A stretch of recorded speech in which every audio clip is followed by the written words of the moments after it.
রাধে রাধে বন্ধুরা, শুভ সকাল। সবাই কেমন আছো? আশা করি সবাই ভালো আছো। আমিও বেশ ভালো আছি। দেখো এখন সকাল থেকেই মানে ব্লগটি শুরু করছি। এখন সকাল থেকেই আর সারাদিনে যা টুকিটাকি কাজ তো প্রচুর থাকে।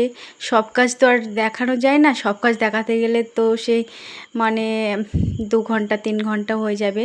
টুকিটাকি যা কাজ যা করি তার কিছু কিছু অংশ তোমাদেরকে শেয়ার করব। পাশে থেকো, সঙ্গে থেকো, পুরো ভিডিওটি দেখো, ভালো লাগবে। দেখো সকালবেলা উঠে আমার যেটা মেন কাজ, আগে প্রথমে মাকে ব্রাশ করিয়ে মায়ের মুখ ধুয়ে মাথা টাথা আঁচড়ে মায়ের বিছানাটা সুন্দর করে গুছিয়ে দেব। দিয়ে তারপরে মাকে চা জলখাবার কিছু দিয়ে ওষুধ টষুধ দিয়ে তারপরে আমি কাজ শুরু করি, যেটা রোজই করা হয় সেটাই আর কি। এটা তো আগে করতেই হবে, তারপরে তো আরও কত কাজ। এদিকে চা করতে গেছি, গিয়ে দেখি টোচ বাড়ন্ত, আর এদিকে বাসন মাজার সাবান তো নেই, আর মানে ছিল না, ওই জন্য দোকান থেকে নিয়ে আসলাম। আর এদিকে মানে ছাদে মেলে দিয়েছিলাম কুল, আর কিছুটা কুলের চাটনি করব। ছিল অনেকদিন থেকে বায়না করছে, কুলগুলো শুকিয়ে রেখেছি, কিন্তু করবো করে আর করা হয়ে উঠছে না। যাই হোক ওইগুলো রোদে দিয়ে আসলাম, আর কিছুটা মৌরি আর জিরে আর রোদে দিলাম, সেগুলো গুঁড়ো করে আর কি দেবো, যদি আচার করি তাহলে দিতে হবে। আর এদিকে দেখো চা করা হয়ে গেছে আমার। চা মুড়ি দিয়ে টোস্ট দিয়ে একটু বেশি করে মানে বাটিতে করে বেশি করে মাকে ভিজিয়ে খাইয়ে দিলাম সকালবেলা। এবার কিছু সময় পরে, এক্ষুনি তো দেওয়া যাবে না, কিছু সময় পরে মাকে অন্তত 5-7 মিনিট তো লাগবেই, 5-7 মিনিট পরে মাকে কিন্তু ওষুধটা দিচ্ছি। কারণ কিছু খাইয়ে তো সঙ্গে সঙ্গে তো আর ওষুধটা দেওয়া যায় না, কিছু সময় পরে তারপরে দিতে হয়। যাই হোক 6-7 মিনিট পরে তারপরে কিন্তু আমি মায়ের ওষুধটা দিচ্ছি। ওষুধটা দিয়ে তারপরে অন্য কাজে যাব। এদিকে দেখো মায়ের ওষুধ দিতে দিতে এদিকে মাছ ব্যাপারী চলে এসছে। দাদাভাই বলেছিল যে মাছ নিয়ে আসবে, কিন্তু দেখছি যে মানে বাড়ির সামনে দিয়ে যাচ্ছে, আমি যে কখন আসবে, দেরি হয়ে যাবে। আমার এদিকে রান্না করতে আর বেশি বেলা হলে না ভালো লাগে না, ওই জন্য দেখলাম কি মাছ, দেখলাম যে তেলাপিয়া মাছ আছে, আর বাটা মাছ। তেলাপিয়া মাছ এখন খাওয়া যাবে না, যাই হোক বাটা মাছ নিলাম কিছুটা নিয়ে। এদিকে আবার ধান সিদ্ধ মানে ধান ভাবো বলে, আর এদিকে রোদও এসছে, দেখি সুন্দর রোদ উঠেছে, ওই জন্য কিছুটা কাঠকুটো রোদ দিচ্ছি। সর্ষে কাঠ রেখেছিলাম ঢেকে, কিন্তু কি বলো তো, সর্ষে কাঠগুলো এত সুন্দর করে ঢাকা দিয়ে রেখেছিলাম, মাঝে একদিন মানে ধান সিদ্ধ করব বলে বার করেছিলাম, এবার সেইভাবে তারপরে আর ঢাকা দেওয়া হয়নি সেইভাবে। পুরো মানে সর্ষে কাঠ ছিল নিচে, আমার কিন্তু অনেকটাই কাঠ আছে এর ভিতরে, তা সব দেখি মানে উই লেগে গেছে পুরো, সব সর্ষে কাঠ মানে যা ছিল সব উই লেগে একদম পুরো নষ্ট করে দিয়েছে। যাই হোক এবার যদি ধানটা সিদ্ধ করে না নিই না, ও আর নেওয়া যাবে না, এবার যদি জল হয় ও কিছুই নেওয়া যাবে না। ওই জন্য ভাবছি এবার ধরন দিয়েছে, এবার আস্তে আস্তে ধানগুলো আস্তে আস্তে সিদ্ধ করে নেব। আর যা রোদ দিচ্ছে, এই রোদের না করে নিলে হবে না। যাই হোক এবার উনুনটা ভালো করে ঢেকে রেখেছিলাম, এবার সেটা আলগা করে দেব, দিয়ে এই জায়গাটা পরিষ্কার করে নেবো। দেখো মানে বাড়িঘরে কি ঘাস হয়েছে, কদিন আগেই কিন্তু দাদাভাই আর আমি মিলে দুজনে কি সুন্দর করে পরিষ্কার করেছিলাম। আবার দেখো ঘাস বন হয়ে গেছে, মানে মাঝে কদিন বৃষ্টি হয়েছে তো আবার পুরো ঘাসে ভর্তি হয়ে গেছে। কি বলো তো, মানে পরিষ্কার করে রেখে পারা যায় না। বাগান বাড়ি বলেছে কেন, মানে চারিদিকে গাছগাছালি, আর তাছাড়া গ্রামের বাড়িতে না মানে একটু জল হলেই দেখবে চারিদিকে ঘাস ভর্তি হয়ে যায়, যদি পরিষ্কার করে না রাখা হয়। পরিষ্কার করলেও কিন্তু কিছুদিন বাদে বাদে ওরকম হয়। এদিকে দেখো পরিষ্কার করতে করতে চলে এসেছি, মা এদিকে খাটে উঠতে পারছে না, আমাকে বারবার ডাকছে। এবার তাড়াতাড়ি করে আবার চলে আসলাম, এসে আবার মাকে খাটে শুয়ে দিলাম, দিয়ে তারপরে আবার কিছুটা বাসন ছিল মেজে নিলাম, আর মাছটা কেটে উঠে গুছিয়ে নিলাম। এদিকে কিন্তু মাছ টাছ কেটে গুছিয়ে আমি চান করে নিয়েছি। চান করে তারপরে যাবো রান্না করতে। এদিকে তোমাদের আমি মাছ নিয়েছি, এদিকে তোমাদের দাদাভাই আবার চলে এসছে মানে চিংড়ি মাছ নিয়ে, বলছে আমি কিছুটা চিংড়ি মাছ নিয়েছি। না বলছি ঠিক আছে, সেগুলো আবার কুটে বেছে নিলাম। আর এদিকে মানে চাউমিন খাবে, ছেলে চাউমিন খাবে, আর মেয়েও বলছে ভাত খাবে না, চাউমিন খাবে, ওই জন্য চাউমিন করে দিলাম। ওরা মেয়ে পড়তে গেছিলো, এসে আমি জানি ও ভীষণ পড়তে মানে পড়ে বাড়ি এসে খিদে পাবে, আর ভাত খায় না, সকালবেলা ভাত খেতেই চায় না। যাই হোক একটা চাউমিন নিয়ে আসলাম, নিয়ে এসে আবার ভেজে দিলাম শুধু আলু দিয়ে, ডিম ছাড়াই। আলু তো নেই, ওই জন্য ডিম ছাড়াই চাউমিন করে দিলাম আর কি। হ্যাঁ, চাউমিন করে আমি চলে এসেছি, রান্না করে খাইয়ে দাইয়ে এদিকে চিংড়ি মাছটাও কেটে নিয়েছি। এদিকে কুমড়ো, আলু আর ডাঁটা দিয়ে চিংড়ি মাছ দিয়ে করবো। আর এদিকে পেঁপে কেটে নিয়েছি, পেঁপে দিয়ে আর পেঁপে, আলু আর বাটা মাছ। আমাদের কি বলো তো, প্রত্যেক দিনের রান্নাতে পেঁপে কিন্তু থাকবেই। পেঁপে যেমন শশা, ঠান্ডার তরকারি থাকবেই। মানে পেঁপে কিন্তু আমাদের গাছেরই পেঁপে, আমাদের গাছের প্রচুর পেঁপে হয়েছে।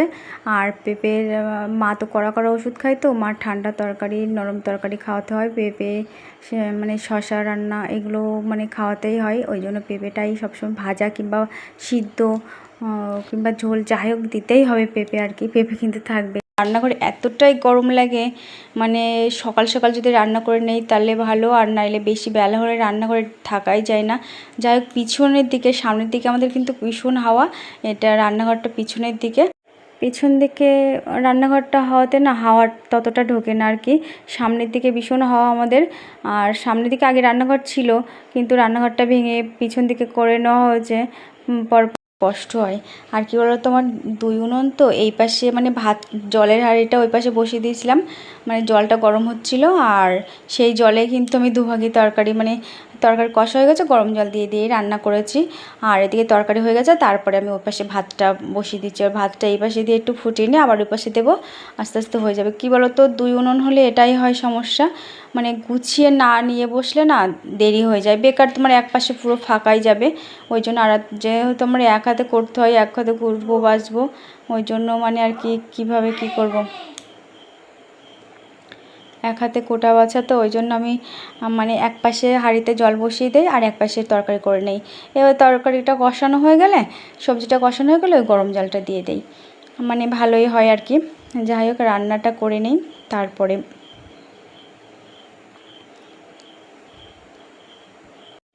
রান্নাটা করে নিয়ে তারপরে মানে শাশুড়িমাকে খেতে দেবো। মানে ছেলেও জ্বালাতন করছে, ওকেও খেতে দিতে হবে।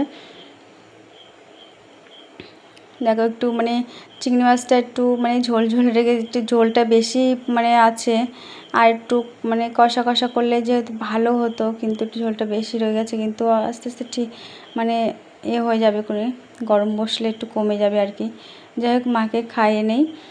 মা কিন্তু খাওয়ার জন্য, মার মানে রান্না করতে করতে এই ফাঁকে এসে কিন্তু আমি মানে ফাঁকে এসে চান করে দিয়েছি, চান করে দিয়ে খাইয়ে দিয়েছি। এদিকে দেখো আমি ছেলে এদিকে জল বসিয়ে মানে জল দিয়েছে পাখির, বলছে কি মা পাখি তো ও কী খাবে, পাখি তো জল পিপাসা লাগে বলো। আমি বলছি হ্যাঁ সে তো লাগে। আর জল দিয়েছে পাখির বাটিতে করে, ছোট মানুষ যা হয়। এবার এদিকে আমি বাসনগুলো মেজে নিলাম, ছেলে কিন্তু ঘুমাচ্ছিল, আর ঘুম পাড়িয়ে রেখে আমি বাসনগুলো মেজে নিলাম।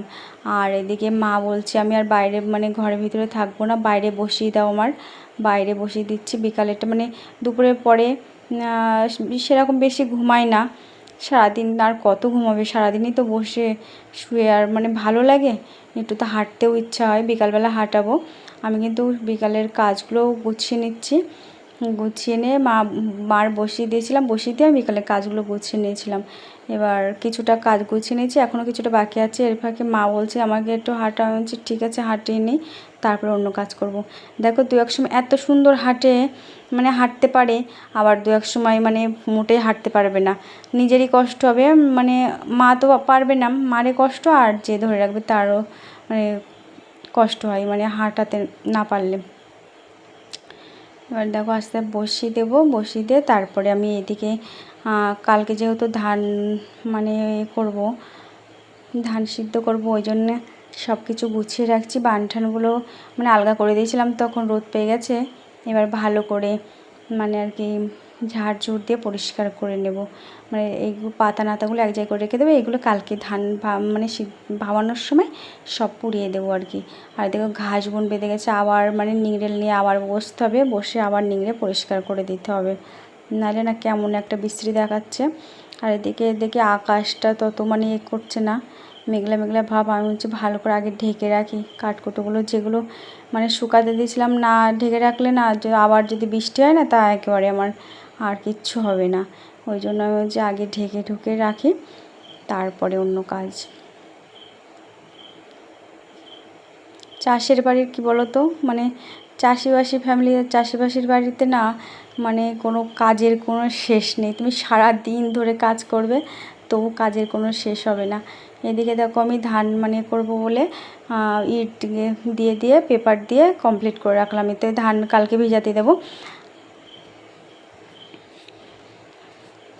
এদিকে কিন্তু বিকালে সব ওইদিকে সব গুছিয়ে রেখে চলে এসেছি উপরে। বিকালের মানে ঘর বারান্দা ঝাড়ঝুড় দিয়ে ঘরেতে জল দিয়ে জল টলগুলো ভরে নেব। মেয়ে কী বলো তো, মেয়ে না থাকলে মায়ের কষ্ট বোঝে না, এটা সত্যি কথা। মেয়ে না থাকলে মায়ের কষ্ট বোঝে না। আমার মেয়ে কিন্তু অনেক ছোটোবেলার থেকে আমার হাতের কাজ করে। ওর ভাই যখন পেটে ছিল তখনও অনেক ছোটো ছিল, তখন তো আমরা হাতের কাজ করতো। আর এখনও বলে, মা তুমি একটু বসো, তুমি এত কষ্ট করো কেন, এত কাজ করো কেন? আমি বলি তা কী করবো বলো, যে সংসারে কেউ কিছু করার থাকে না, আর শাশুড়ি মায়ের অসুস্থ মানুষ, তাদের তো কিছু করতেই হবে বলো। আর কি বলো তো, অনেকে অনেক সময় আছে না, মানে কাজ আছে আমি একটু রেস্ট নিই, কিন্তু সেটা আমি পারি না, মানে সেটা আমার দ্বারা হয় না। মানে যেটুকু টাইম নিজের পিছনে দেবো মনে হয় সেটুকু টাইম সংসারের পিছনে দেই, তাও মানে আমার কিছুটা ইয়ে হবে ওই ভেবেই আর কি, কিছু হয় না। তার জন্য কিন্তু বকাও শুনতে হয় মেয়ের কাছে, তুমি সারাদিন ধরে করো, সারাদিন ধরে করো, তোমার কোনো কষ্ট হয় না। এদিকে দেখো তোমাদের সাথে কথা বলতে অনেক কাজ হয়ে গেল। আর এদিকে ছেলেকে নিয়ে ঘুরতে গেছিলাম একটু মাঠের দিকে বিকালে, আর একটু মানে শাক তুলে নিয়ে এসেছিলাম। এটা রাত্রিবেলা আমি বেছে রাখছি, ব্রাহ্মণী শাক বলে, শাকগুলো কিন্তু ভীষণ ভালো লাগে আর ভালো বাচ্চাদের খাওয়ানো। আর আমি তুলে রেখেছিলাম, রাত্রিবেলা বসে বসে বেছে নিলাম। কী বলো তো, সকালবেলা তাড়াহুড়োতে না বাছা হয়ে ওঠে না, মানে আর এদিকে আমি রাত্রিবেলা বেছে রাখলাম, সকালবেলা তাহলে কোনো অসুবিধা হবে না, তাড়াতাড়ি করে রান্না করতে পারবো। যাই হোক, সন্ধ্যে দেখিয়ে তাই আমি মানে নাইটিটা পরে নিয়েছিলাম, এত গরম লাগছিল বলে। যাই হোক, ভিডিওটা এখানেই রাখলাম। সবাই ভালো থেকো, সুস্থ থেকো। কেমন লাগলো জানিও। ছেলেমেয়ে সবাই ঘুমিয়ে পড়েছে। আর যদি ভালো লেগে থাকে সবাই একটা লাইক কমেন্ট দিও আর সাবস্ক্রাইব করো, আমার পাশেই থাকো। শুভরাত্রে, সবাই ভালো থেকো, কেমন লাগলো জানিও। শুভরাত্রে।